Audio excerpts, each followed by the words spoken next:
পারাবাদ 12 না 10। এত বড় লঞ্চ মানে ঘুরতেও কষ্ট হয় গো। এত বড় লঞ্চ দেখেন অবস্থা কি কি এই ভাই দোহরা ই করে যাত্রী নিয়ে আইলাম যাত্রী হয় খালি ওই এমখানেই বেশি না হে আছে লাস্ট ট্রিপ। হ্যাঁ এ ছাড়বে ও ছাড়বে 5-10 মিনিটের ভিতরে ও ছাড়বে পথ।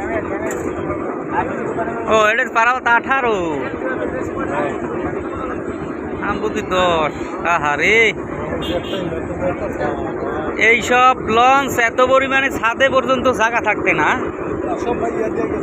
ও এক্সট্রা দিয়ে লাইতেছ এম খান সাথেও। এই এম খান 7 এইটা হইলো সবচেয়ে বেশি যাত্রী। এই একটা আর একটা গেছে সারিটা, এখন এই দুইটাই আছে। হ্যাঁ একটা লঞ্চ খালি ঘুরতে লাগে 4 মিনিট। ওহো রে।